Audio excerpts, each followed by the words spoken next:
pour cette troisième interview. J'ai un couple qui a accepté mon invitation. Je suis ravi. Ce sont de bons amis. Je suis vraiment ravi de les avoir tous les deux. Il s'agit de Monsieur et Madame Gomez, Jackie et Isidorine Gomez. Bonsoir Jackie, bonsoir Isidorine. Bonsoir Benito. Bonsoir. Comment allez-vous? Ça va. Amen. Je suis content vraiment de vous avoir aujourd'hui. Alors, pour commencer, pour ceux qui ne vous connaissent pas, moi je vous connais. Est-ce que vous pouvez vous présenter? Qui veut parler? Qui veut commencer? Je vais commencer. Bonsoir, je m'appelle Isidorine Gomez. Je suis mariée depuis 17 ans. Et mère de 5 enfants. Je travaille à l'école. Je m'occupe des enfants dans les écoles. Et nous servons le Seigneur, nous et notre famille. D'accord. Okay. Donc moi, je m'appelle Jackie. Je suis conseiller bancaire et aussi pasteur. J'ai cette double casquette. Et comme l'a dit mon épouse, on est titulaire, j'aime bien dire titulaire, d'une grande famille. D'accord. Ok, on va donc parler de mariage, on va parler de vous. Pour commencer, pour connaître votre définition du mariage, je ne vais pas simplement vous demander de définir le mariage, mais je voudrais, s'il vous plaît, que vous me donniez quelques mots qui parlent du mariage. C'est pas des mots forcément liés, ça peut l'être, mais pas forcément, mais des mots qui caractérisent ou qui définissent le mariage, juste des mots. Je vous écoute. D'accord. Donc, moi, je dirais qu'il y a le mot, je mettrais le mot confiance, le mot communication. Isidorine, t'as dit quoi? La complicité. Vous aimez bien la lettre C, là. Confiance, communication, complicité. Je vais changer. D'accord. Je vais appeler l'empathie, qui inclut le fait de pardonner. D'accord, oui, bien sûr. Autre mot? L'amour. Bien sûr. Bien sûr. L'amour, bien entendu, il y a la croissance et il y a le fait, pour terminer, de regarder dans la même direction. D'accord, ok, la même direction. Est-ce que vous pouvez nous raconter, mais vraiment brièvement, le début de votre histoire d'amour jusqu'au mariage, juste le début jusqu'au mariage, sans être trop long, s'il vous plaît. Je vais te lancer. Ok. En fait, tout a commencé déjà par une rencontre. Et cette rencontre, en fait, elle n'a pas été immédiate. Et ce qui est étonnant, c'est que nous vivions à proximité, mais sans jamais s'être croisés. Et un jour, j'avais eu l'occasion de passer un après-midi avec un ami. Et je lui avais beaucoup parlé de ce que je vivais concernant en fait ma foi en Jésus en fait. Et il a été marqué par le témoignage que je lui donnais. Puis un jour, il m'a rappelé et il m'a dit il faut absolument que je te présente quelqu'un que vous allez vous entendre. Je lui ai dit il n'y a aucun problème et il m'a invité à aller en fait finalement dans le bâtiment, parce que j'habitais dans un immeuble. Il m'a invité à me rendre dans le bâtiment qui était à côté en fait. Et c'est comme ça que j'ai atterri chez Isidorine. Et là on s'est rencontrés pour la première fois. Alors le contexte, bien sûr, c'est un contexte de servante de foi, parce qu'elle organisait dans son appartement des rencontres de jeunes. D'accord. Et c'est un peu ce contexte-là. Et ce qui est très intéressant, en fait, c'est qu'à partir de là, j'ai eu, je vais pas dire que j'ai eu des sentiments, mais j'ai eu le sentiment de l'amitié. Et Isidorine a eu le sentiment pour moi de l'amitié. D'accord. Donc on a été des amis pendant 5-6 ans en fait. D'accord. Ah oui, c'est bien. 5-6 ans. 5-6 ans Et en fait, on a appris à se connaître au travers finalement de cette amitié en fait. D'accord. Et Isidorine, comment s'est passé le moment fatidique de la demande en mariage ou de la demande de l'engagement? Comment ça s'est passé? C'était difficile parce que bon, c'était le frère, l'ami, c'était le meilleur ami. Et quand on me parlait, oui, mais l'homme qui va t'épouser à côté de toi, je ne l'acceptais pas en fait. D'accord. J'avais du mal parce qu'on était très proches en tant qu'amis et frères en fait. Hein. On passait beaucoup de temps ensemble dans la prière. On se déplaçait beaucoup, que ce soit dans les hôpitaux. On priait pour beaucoup de personnes. On avait un groupe à gérer. Et jamais j'aurais cru que j'allais me marier avec lui. Et un jour, j'ai un grand frère spirituel qui me disait, mais pourquoi tu cherches la personne que le Seigneur t'a envoyée à côté de toi? Et j'ai dit au grand frère, s'il te plaît, arrête-moi tes bêtises, commence pas toi. Et après, il m'avait dit, un jour tu me le diras, tu reviendras, tu me le diras. Et en disant ça, il rigolait au fait. Hein, et moi, je croyais pas. Et un jour, il y a une maman qui nous rendait visite, que Jackie connaissait, une maman française. Et avec qui on priait, qui m'avait invité à une réunion de prière à Neuilly-Plaisance. Chez la fille spirituelle de Kakou Séverin. Ce jour-là, on est parti à la réunion de prière. Et quand la prophétesse m'a vue, elle a commencé à crier, femme de Dieu, pourquoi tu te caches? Femme de Dieu, pourquoi tu te caches? L'homme qui est à tes côtés, celui que tu vas épouser, celui qui va t'épouser. Non, toi aussi, tu vas pas commencer. Hein? Toi aussi, tu vas pas commencer. Et j'avais tendance à fuir. D'accord. Et le moment m'avait dit, reviens la semaine prochaine, j'ai à te parler. D'accord. Et quand je suis repartie, elle me dira, mais la personne qui est à tes côtés, c'est celui qui va t'épouser, au fait. D'accord. Et du coup, moi, j'ai fait 3 vœux au Seigneur. Je priais. Et voilà, il m'a cité les vœux que j'avais fait au Seigneur. Et puis un jour, on revenait d'une réunion de prière. Et en complicité des 2 grands, il était acheté une bague de fiançailles, je ne savais pas. Et le matin, en rentrant d'une réunion de prière, il m'a présenté la bague de fiançailles. Ça, c'est très beau, ça. C'est beau, c'est spirituel. Ah, gloire à Dieu, gloire à Dieu. Oui, tu voulais rajouter quelque chose? À savoir que c'était pas chose facile, parce que monsieur était très sollicité par les demoiselles. Des rendez-vous à gauche, des rendez-vous à droite. C'est donc, ça. Quand tu me disais qu'il avait rendez-vous, je restais tranquille et je pliais les genoux. Et à chaque fois qu'il partait au rendez-vous, il s'arrêtait sur la route et revenait de lui-même. Le royaume des cieux est forcé. Ce sont les violents qui s'en emparent. Le mariage parfois est forcé, ce sont les violents qui s'en emparent. Ils s'en emparent, voilà. Ah, d'accord. Je laisse la parole. Voilà. Alors, qu'est-ce que vous aimez en particulier l'un chez l'autre? Jackie, qu'est-ce que tu aimes en particulier chez Isidorine et vice-versa? Ouais, alors, ce qui m'a le plus attiré chez elle, c'est peut-être étonnant, mais ça a été en fait en discutant avec elle, en la côtoyant, j'ai observé le cœur qu'elle avait. Alors, le cœur, quand je dis le cœur, je parle vraiment du cœur. Tu disais le cœur qu'elle avait? Le cœur qu'elle avait pour les autres, en fait. Et ça m'a séduit, en fait. D'accord. Ça m'a plu, ça m'a séduit. Et puis, c'est d'être un peu plus terre à terre. J'ai commencé un jour à la regarder différemment et j'ai commencé à avoir de l'attractivité aussi pour la personne qu'elle est en fait. Et toi, Isidorine? Je dirais à peu près la même chose, son cœur, un cœur très généreux, parce que je pouvais être au plus bas, il était toujours là, sans pourtant que j'ouvre la bouche, au fait. Hein. Le Seigneur m'envoyait comme un héros, en fait. Il a un cœur très généreux, et c'est quelqu'un, quand tu veux faire quelque chose, il va jusqu'au bout, en fait. Amen. Vous avez vu, moi je vous posais la question au présent, et vous m'avez envoyé dans le commencement. Est-ce que ça veut dire que c'est la même chose aujourd'hui? Oui, mais continue, les généreux. D'accord.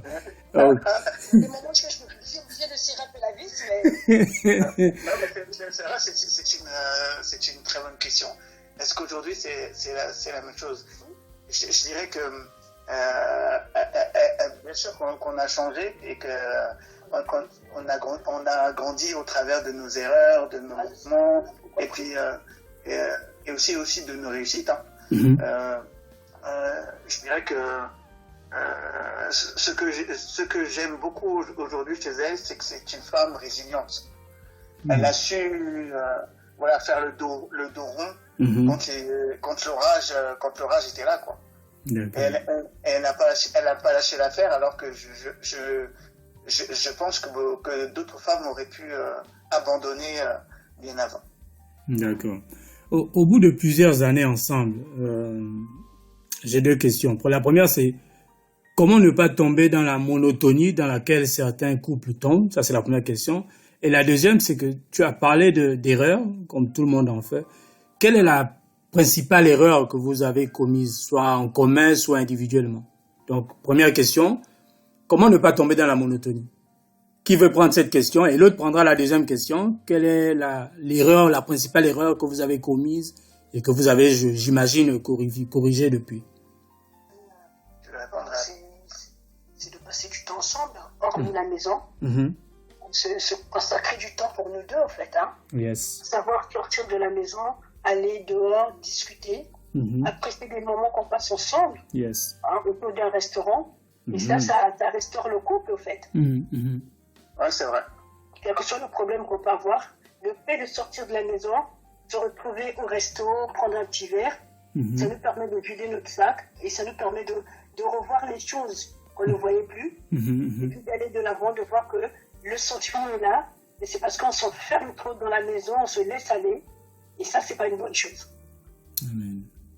Et donc, Jackie, ma seconde question, c'était quelle erreur ou quelles erreurs en particulier vous avez commises et qui vous a par moment mis dans de mauvaises situations? Je dirais que parmi toutes les erreurs qui ont existé dans notre histoire, je dirais que peut-être la pire, c'est quand la communication est parasitée. D'accord. Donc, et c'est quand finalement on parle à demi-mot, on ne parle pas véritablement, ou on parle en manquant de confiance vis-à-vis de l'autre. Ouais. Je dirais que c'est vraiment ça. Communiquer dans un bon état d'esprit, voilà, avec amour, exactement. C'est vraiment quelque chose de fondamental et qui n'est pas forcément si aisé de maintenir cette communication-là tout au long finalement d'un mariage, quoi. Est-ce qu'un jour, je sais pas, peut-être au début du mariage ou plus tard, je sais pas, est-ce qu'un jour le divorce a frappé à la porte de votre maison? Et comment vous avez fait pour, si c'est le cas, comment vous avez fait pour ne pas lui ouvrir la porte? Oui. Pour ne pas succomber à la séparation? Je vais répondre de mon côté, puis je laisserai lui aussi s'exprimer sur le sujet. Mais c'est vrai que, alors déjà, est-ce que le divorce a frappé à la porte? J'avais dire oui. Parce que quand on est dans des moments down, où on se sent vraiment au bas de son amour, au bas de son couple, au bas de ses objectifs, la tentation, en fait, c'est là qu'elle se pointe, avec des arguments solides. Le diable est intelligent. Clairement. Je dirais que ce qui m'a gardé, c'est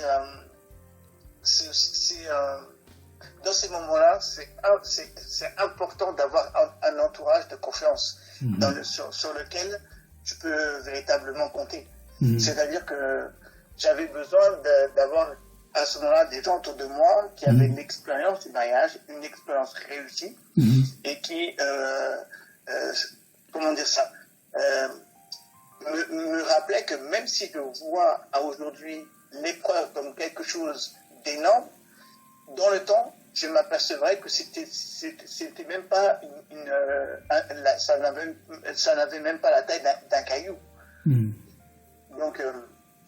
Donc voilà, c'est vraiment d'être entouré, parce que dans ces moments-là, on a besoin de paroles de sagesse et de réconfort, quoi. D'accord. Tu voulais rajouter quelque chose, Isidorine? De ma fenêtre, je dirais, quand on a ce qui permettait que je tienne à la brèche, c'est se rappeler la personne qui était au centre de la relation. Yes. Quand on a commencé avec le Seigneur. Yes. Quand on avait un problème, Christ était au milieu. Mais à un moment, comme tu dis, le diable est tellement rusé, tu as mis Christ de côté et tu règles tes problèmes seul. Yes. Mais le Seigneur nous a rappelés à l'ordre. Yes. Et en nous rappelant à l'ordre, en regardant mon époux, je voyais à travers lui Christ, comment Christ l'aimait, et j'étais rempli de compassion, comme Christ a été rempli de compassion pour moi. Alléluia. Gloire à et Jésus. de là, vraiment, c'est effectuer un travail de pardon, un travail de l'humilité, et dire, je l'accepte, Seigneur, pardonne-moi, parce que j'ai eu mes torts, il a eu ses torts, mais on ne peut pas s'arrêter comme ça. Alléluia. Seigneur, prends le contrôle. Et je rends gloire à Dieu, parce que sans l'amour du Seigneur, sans Christ au milieu de nous, c'était la cata. Alléluia. Et comme a dit mon époux, on était très bien entourés. D'accord. Alors, très bien conseillé. D'accord. Alors, donc vous avez des enfants, vous avez de grandes filles, de jeunes dames même, on ne va pas les citer. Et j'ai une question par rapport à elles.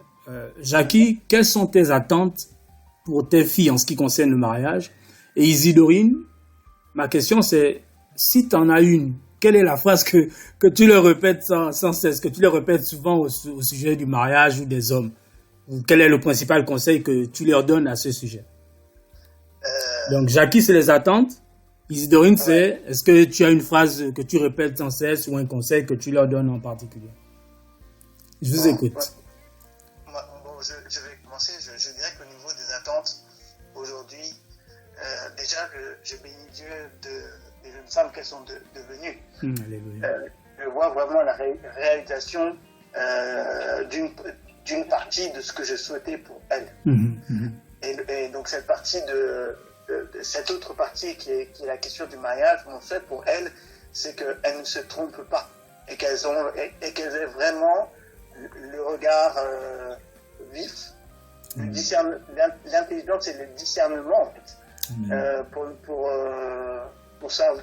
reconnaître l'homme qui saura en fait les rendre heureuses.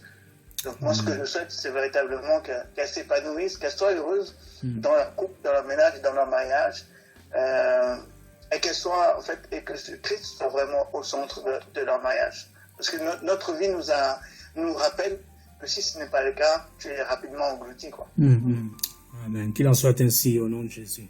Alors Isidorine, qu'est-ce que tu leur répètes sans cesse? Le pardon. Alléluia. Parce qu'une personne qui manque de pardon est très vite détruite. Le manque de pardon, c'est quelque chose qui ronge. Exact. Donc, quand on pardonne facilement, c'est vrai que la vie n'est pas rose, mais on a la paix intérieure. Et quand il y a cette paix, on peut avancer. Yes. Quand on a le manque de pardon, on rentre dans un mur et tout peut aller à l'eau. Ma femme très bien. Amen. Non, c'est vrai que le manque de pardon est souvent une pierre d'achoppement dans toutes les relations en général, les relations humaines, mais en particulier dans les couples. C'est le manque de pardon qui fait que les couples se brisent, se séparent. Il y a comme un mur de séparation entre deux personnes qui continuent de dormir sur le même lit, mais qui aujourd'hui sont vraiment séparés, quoi. Ok. Alors, j'ai ensuite deux questions. Une question sur l'argent et une sur les finances. Il faut choisir qui veut répondre à la question 1, la question au sujet de l'argent. Et l'autre, ce sera une question sur la sexualité. Qui prend la question sur l'argent? Je prends la question sur l'argent. Ok. Donc, Isidorine prendra la question sur la sexualité. Question sur l'argent. Jackie, s'il te plaît. Est-ce que tu fais, ou bon, je peux dire tu ou vous, c'est pas grave. Est-ce que tu fais ou est-ce que vous faites un budget de vos finances chaque mois et chaque semaine? Et si oui, est-ce que tu aimes particulièrement faire le budget? Et pourquoi tu le fais, ce budget? Soit par mois, soit par semaine. Est-ce que j'aime faire le budget? j'ai envie de dire non. parce que voilà, c'est bon, j'aime pas forcément trop ça. Yeah. Mais en même temps, c'est une obligation, une nécessité. Parce que c'est sans établir en fait un budget commun, et c'est donc que je pose la question ce soir, parce qu'on parlait de ça encore hier. Et on disait qu'en fait, si on est, comment dire ça, j'aime dire, si on n'est pas droit dans nos baskets concernant nos finances, il va être difficile pour nous de nous projeter en fait. On va être, on ne cessera pas d'être dans l'immédiateté, mais même les économies que nous pouvons faire vont obéir à la loi de l'immédiateté et non pas s'inscrire dans quelque chose, dans un projet de vie. Ça peut être un projet de vie, par exemple, sur le moyen et le long terme, quoi. D'accord. Alors, ici, la question sur la sexualité, c'est la suivante. Est-ce que la sexualité, c'est vraiment important dans le couple? Est-ce que la sexualité, par exemple, dans votre top 3 ou ton top 3, ou alors c'est secondaire, c'est en 21e position, parmi les choses importantes? Et pourquoi la sexualité est importante si c'est le cas? C'est chaud, hein? Bon, vous avez vu, hein, on n'entre pas dans les détails, mais bon, c'est quand même un sujet, je crois, important. Et puis, voilà, on va en parler de manière classe. Alors, c'est vrai, c'est important, mais du moment que tu as le bon partenaire, ça match. Yes. Jusqu'à présent, je n'ai pas encore envoyé une lettre recommandée, mais bon. Non, mais c'est sûr. Je pense que sans langue de bois, il faut dire que ça fait partie du top 3 et que ça a son importance. Mais quand on dit que c'est dans le top 3, on ne met pas ça au premier niveau. Parce que le premier niveau, nous considérons que c'est la place de Dieu, en fait. Et même dans la sexualité, c'est peut-être choquant de le dire, Dieu a sa part dans notre sexualité. Yes, oui, non. Pour que en fait elle soit en fait équilibrée, équilibrée et saine, épanouissante, saine, voilà. Exactement. D'accord. J'ai un ami qui m'a envoyé récemment une courte vidéo dans laquelle un imam, un prédicateur musulman dit ceci. Je vous dis mot pour mot ce qu'il dit. Lorsque le mari appelle sa femme dans son lit et que celle-ci refuse, les anges la maudissent jusqu'à ce qu'elle se réveille jusqu'au matin. Je reprends. Je reprends. Lorsque le mari appelle sa femme dans son lit et que celle-ci refuse, les anges la maudissent jusqu'à ce qu'elle se réveille jusqu'au matin. Bon, ça peut prêter à sourire, mais sérieusement, qu'est-ce que vous pensez de cette parole? Et surtout, que préconise la sagesse biblique dans une telle situation où la femme refuse de se donner à son homme? Moi, je crois qu'il faut faire preuve de sagesse. Parce que si ton épouse est bénie, c'est toi-même qui... Si ton épouse est maudite, c'est toi-même qui est béni. C'est compliqué. Voilà. Donc, et si elle est bénie, c'est toi qui es béni. Bien sûr. Donc, c'est vrai que pour moi, ça n'a pas de sens. Et je ne pourrais pas proclamer ce genre de paroles parce que ma femme ne s'est pas donnée. Mais si je suis dans ce genre de situation, la primauté voudra que je regarde quel est soit le problème, soit l'état dans lequel elle est. Peut-être que mon épouse, c'est le signe que mon épouse a un besoin auquel elle a besoin en fait, d'être épaulée de ma part. Elle a peut-être besoin d'un conseil, elle a peut-être simplement besoin que je sois plus attentif dans d'autres domaines, que je sois plus câlin, plus attentif en tout cas aux besoins qu'elle peut avoir à ce moment-là. Et en répondant en fait à ça, derrière il y aura l'ouverture et que cette fois-ci, la prochaine fois, je ne serai pas forcément rejeté, quoi. D'accord. Ok. Nous sommes en période de Noël, c'est la fête de la Nativité. Et je veux citer le livre Pépite sur le mariage 2 que l'on a écrit avec Viviane. Dans ce livre, nous parlons dans une des réflexions des leçons à tirer de Noël pour couples et célibataires. Et dans la leçon 3, nous disons la chose suivante. Je vais lire.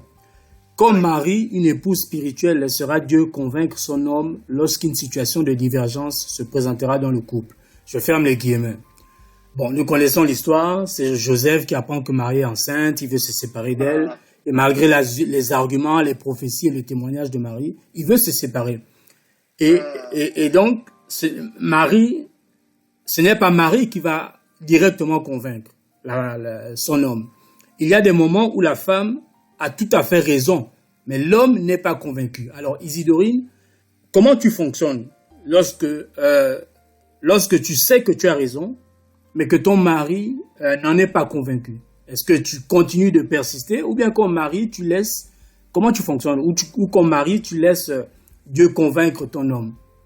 Parce que parfois, son homme ne veut pas se laisser convaincre malgré les arguments, etc., etc. Ou alors tu dis non, coûte que coûte, il doit m'écouter. J'ai une question pour toi après, Jackie. Alors déjà, j'ai un mari quand il n'est pas convaincu de quelque chose, ça ne sert pas d'exister. Donc ce que je fais, je me mets auprès du Seigneur et je demande qu'il me donne des paroles de sagesse. Amen. Des paroles de sagesse qui me donnent une stratégie pour lui parler. Parce que je suis une personne bornée, j'avais essayé, ça n'avait pas marché, et puis il y a un jour, je me suis mise devant le Seigneur, j'ai prié, puis je suis partie le voir, je me suis faite toute petite, et j'ai pris ses mains, et le Seigneur m'a donné des paroles de sagesse. Amen. Et quand il m'a entendu parler, il a écouté, et il m'a dit, ah oui, c'est vrai. Amen. Donc quelquefois, on peut faire avec la chair, à savoir que nous sommes brutes, et en essayant de convaincre la personne est déjà dépassée, ça ne sert pas. Donc c'est de se retirer, se mettre devant le Seigneur et demander les paroles douces, les paroles de sagesse au nom du Père. Amen. Et là, ça marche très très bien. Amen. Il y a des femmes qui t'entendent. Amen, amen. Alors, sur la même réflexion, à la leçon 7, nous écrivons « Lorsque vous voulez vous marier, soyez remplis de foi, d'espérance et d'amour. Ce sont 3 choses qui vont vous permettre d'entrer et de demeurer dans le mariage. » Alors, Jackie, pasteur Jackie, en quoi la foi, l'espérance et l'amour aident à demeurer marié et heureux dans le mariage? Je dirais que c'est très simple. Quand on entre dans le mariage uniquement sur la base de nos sentiments, eh bien, on se met en danger. Parce que nous sommes des êtres humains et nos sentiments, ils sont comme la bourse. Un coup, ils crèvent le plafond, et un autre coup, ils sont bas comme jamais, quoi. Donc, ça, c'est ce que j'appelle en fait mettre ses sentiments, l'autre, à la première place. Entrer dans un mariage parce que Dieu te prend la main et te dit c'est bon, vas-y, entre. C'est différent. Parce que tu sais que lorsque tu rencontreras des difficultés, parce que c'est sûr que dans un mariage, même quand tu es introduit par Dieu, tu rencontreras des difficultés avec l'autre. Mais dans les moments difficiles, tu te rappelleras que celui qui t'a introduit n'est pas un homme. Or, la Bible dit que Dieu n'est pas un homme pour mentir. Amen. Donc, ça assure la pérennité du couple, ça assure la croissance du mariage et la tranquillité. Parce qu'il y a des choses pour lesquelles, en tant qu'homme, je pourrais me battre, mais la sagesse de Dieu, parfois, nous incombe, enfin, nous ordonne de fermer une bouche et d'avancer. Mais quid de l'espérance et de l'amour? C'est vrai. C'est-à-dire que la question de l'espérance marche de pair avec la foi, dont j'étais en train de parler juste avant, finalement. Parce qu'en fait, l'espérance, c'est l'espérance d'un avenir. Tu vois. Et cette espérance-là, elle demeurera elle demeure dans le domaine de la foi. C'est-à-dire qu'en fait, tu sais que ton lendemain sera meilleur. Et nous avons, et ce que je dis, je l'ai expérimenté, parce que année après année, on avance, on a connu des époques, des saisons de malheur, mais nous voyons comment, même dans ces saisons de malheur, la main de Dieu ne nous a pas laissés. Et c'est réconfortant. Amen. C'est très réconfortant. La foi, l'espérance et l'amour. Et complètement. Et l'amour, et pour terminer sur la question de l'amour, c'est vraiment la question de l'amour, pour moi, on l'a dit au départ, elle est centrale. Parce qu'en fait, c'est ce qui vient véritablement façonner la personne que je suis dans tous les traits de caractère. Et une des particularités du mariage, c'est ça, c'est que ça vient façonner, on se façonne mutuellement l'un l'autre, et même dans nos désaccords, nous n'oublions pas que c'est l'amour d'abord, c'est l'amour qui prime, et c'est l'amour qui doit toujours emporter. Amen. Alors, réponse rapide, mais vous répondez, mais vraiment rapidement. Vous répondez avec un prénom, soit le vôtre ou celui de votre conjoint. Mais il faut dégainer. On y va? Oui, d'accord. Alors, qui dans le couple parle le plus? J'ai entendu Isidorine, c'est bien ça? Oui. Qui dans le couple prie le plus? Isidorine. Qui dans le couple est plus dépensier? Jackie. Alors, qui dans le couple est plus famille au sens large? Au sens large, hein, pas juste votre famille, mais au sens large. Qui aime être en contact ou organiser des repas avec la famille. C'est qui? C'est moi. Donc, Isidorine. Qui fait le plus de blagues? C'est moi. Oh là là. Donc, c'est Jackie. Qui s'énerve le plus? Isidorine. Qui boude le plus? Ok. Question jalousie. Ça, c'est plus une question rapide. Question jalousie. Est-ce que vous acceptez ou vous accepterez que votre conjoint aille au resto avec un ou une amie de sexe opposé? Et dans quelles conditions? Hein? Bah vas-y, réponds. Ah non? Tu veux pas? Non, faut que je sois là. Attends, c'est des collègues. Oui, des collègues, c'est autre chose. Non, là, je ne parle pas de travail professionnel, quoique là encore, mais je parle d'amis. Et si ça se fait, c'est dans quelles conditions? Non, moi, je veux qu'Isidorine commence. Vas-y. Ce genre de choses, on a vu, hein. Mhm. Donc, une amie, vraiment qui lit les radars.